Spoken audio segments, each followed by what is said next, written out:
So at the end of the last video, this event popped up. So I'm just going to talk you now through this game concept of stress. Now remember, as we've talked about before, CK3 is about playing as characters, not places. And I talked very early on about if you play in character for what your traits are, so we are lazy, compassionate and greedy, then the game rewards that. If you kind of play against those traits, which you're absolutely welcome to do, there will be consequences, and balancing those consequences against the benefits is part of the challenge of the game. So this event is a good example of that, because what the game has is it has a mechanism called stress. While out on a leisurely stroll, the cry of a particular merchant stands out from the regular hustle and bustle of the street. "Greetings, my lord. I have an exquisite assortment of wares, if my lord has the coin." He's a long way from home, is this merchant. He came all the way from Cornwall. The merchant's stall is positively brimming with baubles and haberdasheries. As a skilled purveyor of fine goods, a couple of trinkets catch my eye in the overflow of knickknacks. So this event has different consequences, and you can see the little head next to it. If I pick one of the ones that's got a red arrow, that means my stress is going to go up. If I pick one that has a blue arrow, it means my stress is going to go down. Sometimes there'll be neutral ones that don't have either, but that's what this is. Sometimes I'll get extra options because of being particularly good at what I am. So you can see that this middle one I am only actually getting because I've got very good stewardship skill. So what is stress before we make a decision? Well, this little picture down here is your stress level. You can have up to 3 levels of stress. When this bar fills up, so when it hits 100, you will get a stress event. And stress events are never good. So generally speaking, you don't want to get above 100.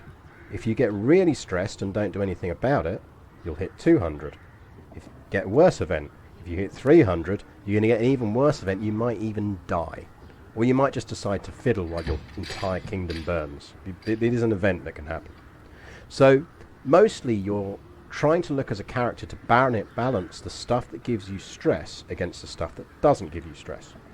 So we're going to look at the benefits of doing this, and we can see the outcomes here. We can just say, I feel lucky. You know, we're just going to pick something at random. And we've got a 33% chance we get a real bargain, which is going to give us 100 stewardship lifestyle. So the things that are ticking up to unlock us points, this little ticker up here that we picked from our lifestyle earlier.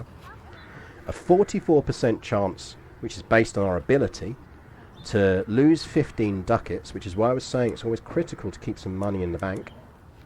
And then we'll gain 50 lifestyle experience points. Sorry, this one. 50 lifestyle experience points. Or there's a 22% chance we just get outwitted and we just lose 60 ducats. Now, the reason this is giving us stress is because we're about to spend money. If we do this, we're going to spend money, and we're greedy. And greedy people don't like spending money. The last option is just, let's just move on. Let's not spend money. And because we're greedy, we're actually going to be fine with that. We're going to lose stress if we had any because we'd be moving on. And the only person who dislikes us is this merchant. So it's like, well, whatever, who cares? The middle option is we gain 20 stress because we are greedy, but we have a 50% chance that we're going to gain 50 stewardship lifestyle experience, or a 50% chance that the merchant does us out of some money, but we'd lose less money for it. Now, we don't have any stress at the moment, so actually I think the odds on that are pretty decent, and it's not a bad little benefit for us. Let's go with it. Let's try it. Let's see if it works. The detail of this bauble intrigues me. And we failed. Our haggling skills were poor. We lost 30 ducats, but that's fine. We know we've still got enough ducats accruing to cover the claim that we're working on. And it's fine. It's okay. We don't matter. Now, what we did unlock is a trinket here. Now, I'm actually not going to talk you through trinkets because that's the DLC content, and I'll just do this as a little addendum video after this. Ignore that for now. Ignore that for now. But the important thing is we had enough ducats in the bank because we were keeping a reserve that we could take that gamble, and we got a trinket, cost us more money than we would have liked, and we got a bit of stress out of it. And you can see we've got a little bit of stress going on here now. But the important thing is it was worth the risk. We got an item anyway, it's fine, and we still have enough ducats to cover what goes on next. But that's how stress works, and managing stress is an important part of this game. Now what we could do, and we don't need to do it yet, but I'm just going to make you aware that it exists, is you can get rid of stress always by taking some of these decisions. And it's just this item down here. And just be aware at this stage that these exist. I could call a hunt. And if I call a hunt, in this instance, I'm not going to lose stress because I'm lazy, so I don't like hunting. But if I host a feast, I'm going to lose 23 stress. And it's going to cost us me 100 ducats. Now, I'm not going to do this because right now we only have 20 stress and we want that money for other things. But when you're thinking, oh my god, how do I lose stress? This is where you will find the ways to lose stress. The two you want to look for, and there'll be others on this list, but the two that are always going to be present for you are host feast and call hunt. And based on your character traits, at least one of them will help you lose stress. So if you're getting close to your 100 limit and you've got a bit of gold in the bank, you can always find ways to lose stress.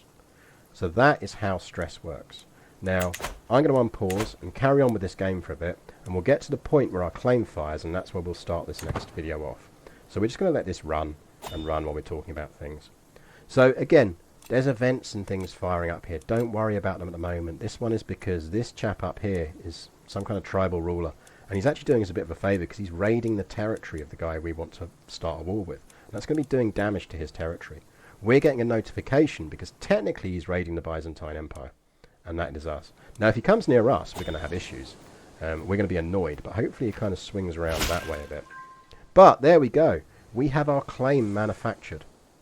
Greetings, Dew John of Epirus. I have prowled through documents both ancient and of less certain provenance. I finally have enough material to make the case that you are the rightful lord of the county of Antipatrea. All that's missing is one little bribe. And this was why we kept some money back. Because now if we hit see it done, we're going to see that we spend 75 gold and we're going to get a claim on the county of Antipatrea. And that's going to allow us to declare war. So I'm going to hit see it done. And I'll see you in the next video where we'll talk about prepping and then hopefully fighting a war.